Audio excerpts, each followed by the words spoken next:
Last time I was in a stadium this size, I was dancing in heels and wearing a glittery leotard.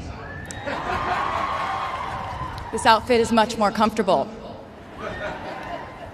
I would like to say a huge thank you to NYU's Chairman of the Board of Trustees, Bill Berkeley, and all the trustees and members of the board, NYU's President Andrew Hamilton, Provost Catherine Fleming, and the faculty and alumni here today who have made this day possible. I feel so proud to share this day with my fellow honorees, Susan Hockfield and Felix Matos Rodriguez, who humble me with the ways they improve our world with their work.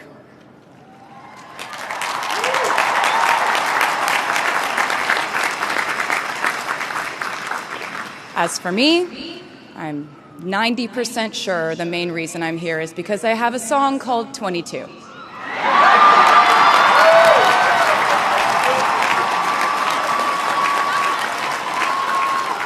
And let me just say, I am elated to be here with you today as we celebrate and graduate New York University's class of 2022.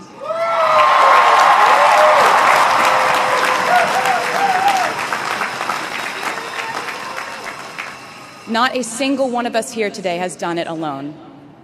We are each a patchwork quilt of those who have loved us, those who have believed in our futures, those who showed us empathy and kindness, or told us the truth even when it wasn't easy to hear. Those who told us we could do it when there was absolutely no proof of that. Someone read stories to you and taught you to dream and offered up some moral code of right and wrong for you to try and live by. Someone tried their best to explain every concept in this insanely complex world to the child that was you as you asked a bazillion questions like, how does the moon work? And why can we eat salad but not grass? And maybe they didn't do it perfectly. No one ever can. Maybe they aren't with us anymore. In that case, I hope you'll remember them today. If they are in this stadium, I hope you'll find your own way to express your gratitude for all the steps and missteps that have led us to this common destination.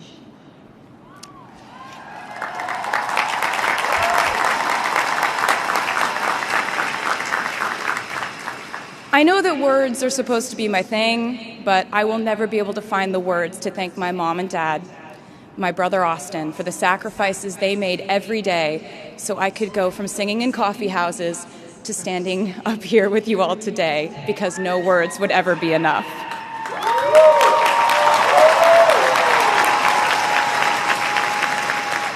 To all the incredible parents, family members, mentors, teachers, allies, friends, and loved ones here today who have supported these students in their pursuit of educational enrichment, let me say to you now, welcome to New York.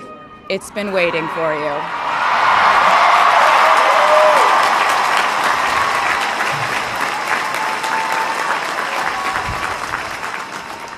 I'd like to thank NYU for making me, technically, on paper, at least, a doctor.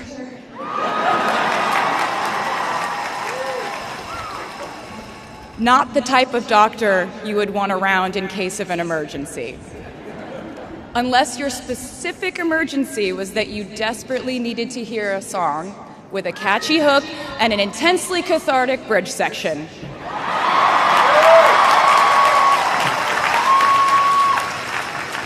Or if your emergency was that you needed a person who can name over 50 breeds of cats in 1 minute.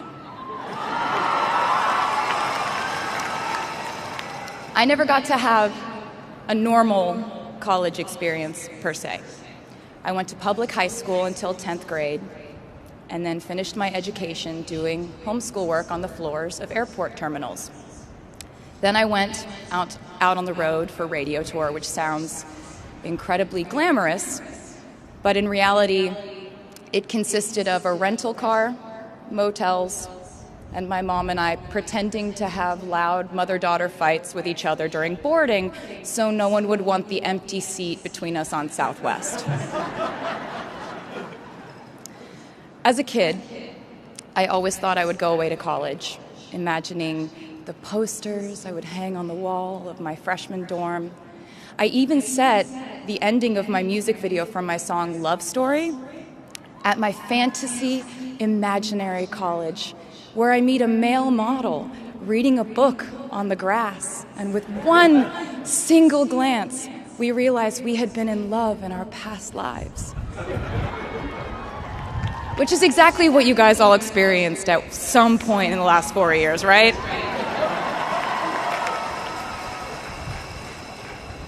But I really can't complain about not having a normal college experience to you, because you went to NYU during a global pandemic, being essentially locked into your dorms and having to do classes over Zoom. Everyone in college during normal times stresses about test scores. But on top of that, you also had to pass like 1,000 COVID tests. I imagine the idea of a normal college experience was all you wanted too. But in this case, you and I both learned that you don't always get all the things in the bag that you selected from the menu in the delivery service that is life. You get what you get. And as I would like to say to you wholeheartedly, you should be very proud of what you've done with it. Today, you leave New York University and then go out into the world searching what's next.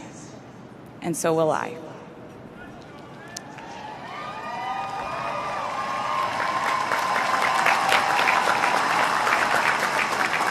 So as a rule, I try not to give anyone unsolicited advice unless they ask for it. I'll go into this more later. I guess I have been officially solicited in this situation to impart whatever wisdom I might have to tell you things that have helped me so far in my life. Please bear in mind that I in no way feel qualified to tell you what to do. You've worked and struggled and sacrificed and studied and dreamed your way here today. And so you know what you're doing. You'll do things differently than I did them and for different reasons. So I won't tell you what to do because no one likes that. I will, however, give you some life hacks I wish I knew when I was starting out my dreams of a career and navigating life, love, pressure, choices, shame, hope, and friendship. The first of which is, life can be heavy, especially if you try to carry it all at once. Part of growing up and moving into new chapters of your life is about catch and release. What I mean by that is knowing what things to keep and what things to release. You can't carry all things, all grudges, all updates on your ex, all enviable promotions your school bully got at the hedge fund his uncle started. Decide what is yours to hold and let the rest go. Oftentimes, the good things in your life are lighter anyway, so there's more room for them. One toxic relationship can outweigh so many wonderful, simple joys. You get to pick what your life has time and room for. Be discerning. Secondly, learn to live alongside cringe. No matter how hard you try to avoid being cringe, you will look back on your life and cringe retrospectively.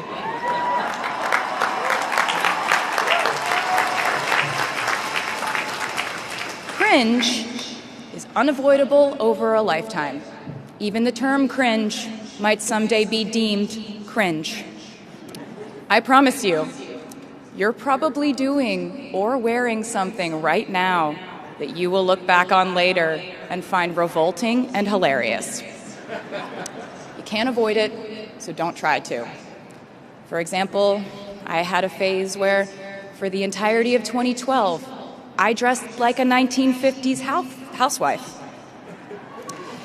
But you know what? I was having fun. Trends and phases are fun. Looking back and laughing is fun. And while we're talking about things that make us squirm but really shouldn't, I'd like to say I'm a big advocate for not hiding your enthusiasm for things.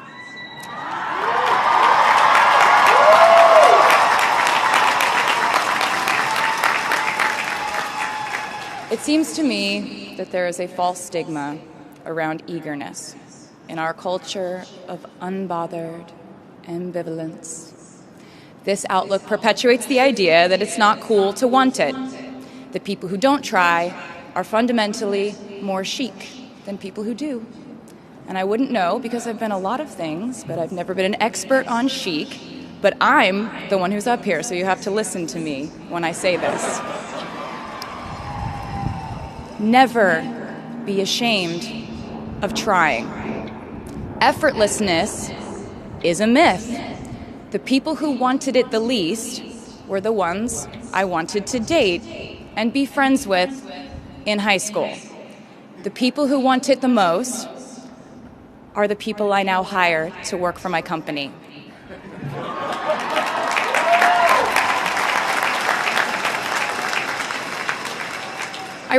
I started writing songs when I was 12, and since then, it's been the compass guiding my life, and in turn, my life guided my writing. Everything I do is just an extension of my writing, whether it's directing videos or a short film, creating the visuals for a tour, or standing on a stage performing. Everything is connected by my love of the craft, the thrill of working through ideas and narrowing them down and polishing it all up in the end, editing, waking up in the middle of the night, throwing out the old idea because you just thought of a newer, better one, or a plot device that ties the whole thing together. There's a reason they call it a hook. Sometimes a string of words just ensnares me, and I can't focus on anything until it's been recorded or written down. As a songwriter, I've never been able to sit still or stay in one creative place for too long. I've made and released 11 albums, and in the process, I've switched genre from country to pop to alternative to folk. And this might sound like a very songwriter-centric line of discussion, but in a way, I really do think we are all writers. And most of us write in a different voice for different situations. You write differently in your Instagram stories than you do your senior thesis. You send a different type of email to your boss than you do your best friend from home. We are all literary chameleons, and I think it's fascinating. It's just a continuation of the idea that we are so many things all the time. And I know it can be really overwhelming figuring out who to be and when, who you are now, and how to act in order to get where you want to go. I have some good news. It's totally up to you. I have some terrifying news. It's totally up to you. I said to you earlier that I don't ever offer advice unless someone asks me for it, and now I'll tell you why. As a person who started my very public career at the age of 15, it came with a price. And that price was years of unsolicited advice. Being the youngest person in every room for over a decade meant that I was constantly being issued warnings from older members of the music industry, media, interviewers, executives, and this advice often presented itself as thinly veiled warnings, See, I was a teenager at a time when our society was absolutely obsessed with the idea of having perfect young female role models. It felt like every interview I did included slight barbs by the interviewer about me one day running off the rails. And that meant a different thing to every person who said it to me. So I became a young adult while being fed the message that if I didn't make any mistakes, all the children of America would grow up to be perfect angels. However, if I did slip up, the entire earth would fall off its axis, and it would be entirely my fault, and I would go to pop star jail forever and ever. It was all centered around the idea that mistakes equal failure, and ultimately the loss of any chance at a happy or rewarding life. This has not been my experience. My experience has been that my mistakes led to the best things in my life. And being embarrassed when you mess up, it's part of the human experience. Getting back up, dusting yourself off, and seeing who still wants to hang out with you afterward and laugh about it, that's a gift. The times I was told no, or wasn't included, wasn't chosen, didn't win, didn't make the cut, looking back, it really feels like those moments were as important, if not more crucial, than the moments I was told yes. Not being invited to the parties and sleepovers in my hometown made me feel hopelessly lonely. But because I felt alone, I would sit in my room and write the songs that would get me a ticket somewhere else. Having label executives in Nashville tell me that only 35-year-old housewives listen to country music, and there was no place for a 13-year-old on their roster, made me cry in the car on the way home. But then I'd post my songs on my MySpace. And yes, MySpace. And I would message with other teenagers like me who loved country music, but just didn't have anyone singing from their perspective. Having journalists write in-depth, oftentimes critical pieces about who they perceived me to be made me feel like I was living in some weird simulation. But it also made me look inward to learn about who I actually am. Having the world treat my love life like a spectator sport in which I lose every single game was not a great way to date in my teens and 20s. But it taught me to protect my private life fiercely. Being publicly humiliated over and over again at a young age was excruciatingly painful, but it forced me to devalue the ridiculous notion of minute-by-minute, ever-fluctuating social relevance and likability.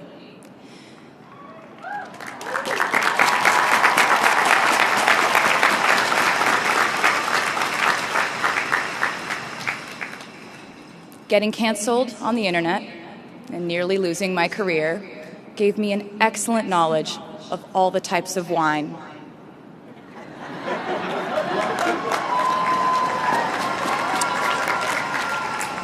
I know I sound like a consummate optimist, but I'm really not. I lose perspective all the time. Sometimes everything just feels completely pointless. I know the pressure of living your life through the lens of perfectionism. And I know that I'm talking to a group of perfectionists because you are here today graduating from NYU.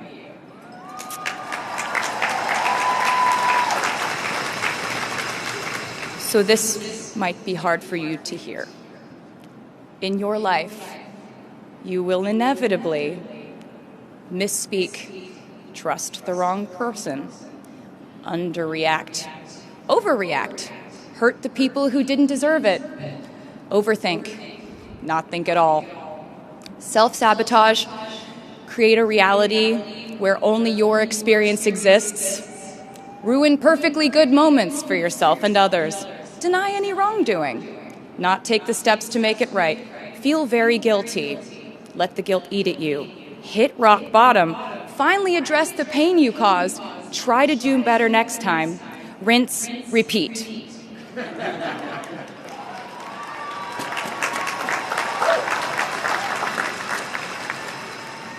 And I'm not going to lie. These mistakes will cause you to lose things. I'm trying to tell you that losing things doesn't just mean losing. A lot of the time, when we lose things, we gain things too. Now you leave the structure and framework of school and chart your own path.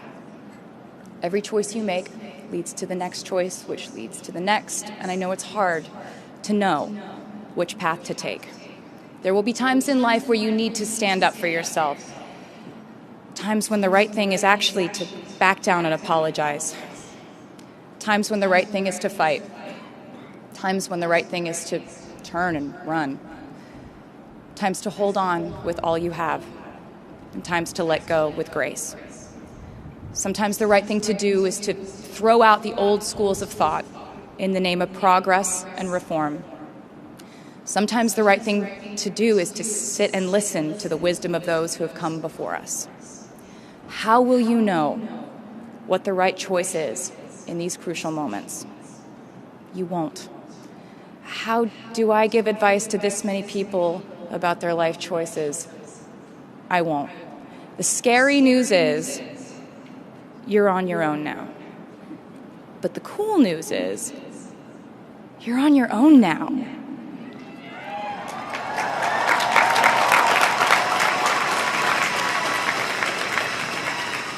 I leave you with this. We are led by our gut instincts, our intuition, our desires and fears, our scars and our dreams. And you will screw it up sometimes. So will I. And when I do, you will most likely read about it on the internet. Anyway, hard things will happen to us. We will recover.